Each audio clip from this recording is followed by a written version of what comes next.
วัสดีค่ะพบกันในใครๆก็เข้าครัวค่ะวันนี้ดิจะพาคุณผู้ชมไปดูวิธีการทำขนมปังที่ใช้ข้าวไรซ์เบอร์รี่เป็นส่วนผสมหลักค่ะเป็นขนมปังที่เราดัดแปลงมาจากการ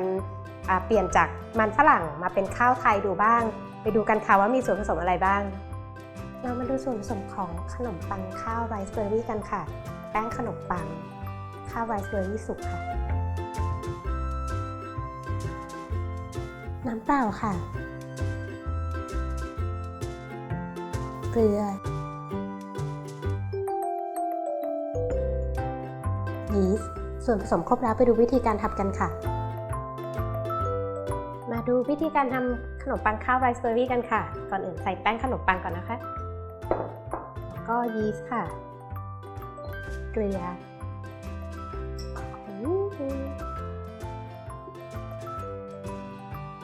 ใส่น้ำลงไปเลยค่ะเดี๋ยวเราจะนวดประมาณ10นาทีนะคะหรือให้มันเริ่มเนียนนะคะแล้วเราจะพักแป้ง15นาทีค่ะเราถึงจะค่อยใส่ข้าวลงไปค่ะ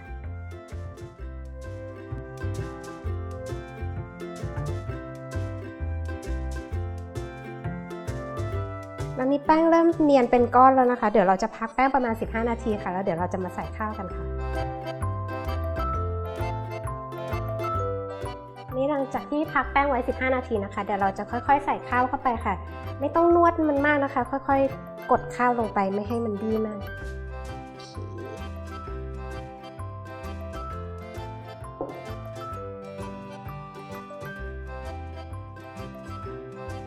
พอข้าวเริ่มเข้าไปในโดแล้วนะคะเดี๋ยวเราจะพักแป้งอีกประมาณ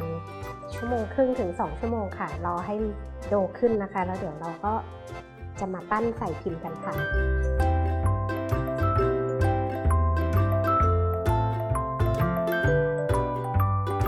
อันนี้หลังจากที่เราค่อยๆกดข้าวเข้าไปในโดนะคะเดี๋ยวเราจะพักแป้งไว้ประมาณ1.5 ชั่วโมงถึง2 ชั่วโมงค่ะแล้วเดี๋ยวมาดูกันค่ะว่าจะทำใส่พิมพ์เป็นแบบไหนกันค่ะ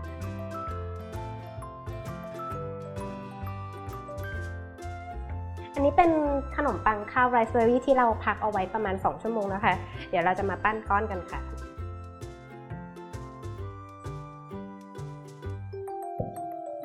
มันจะค่อนข้างเละนิดนึงนะคะก็เวลาปั้นนะคะปั้นให้ประมาณขนาดพิมพ์เราเนี่ยแหละค่ะ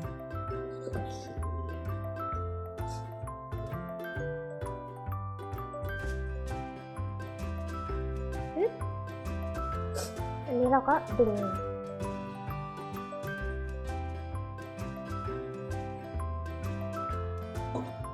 โอเคเดี๋ยวเราจะพักแป้งไว้ประมาณ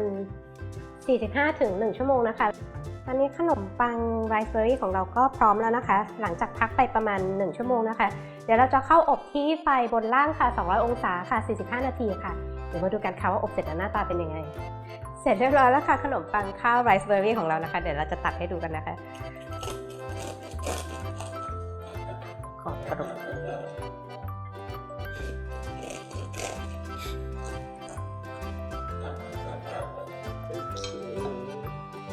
ก็จะเป็นแบบนี้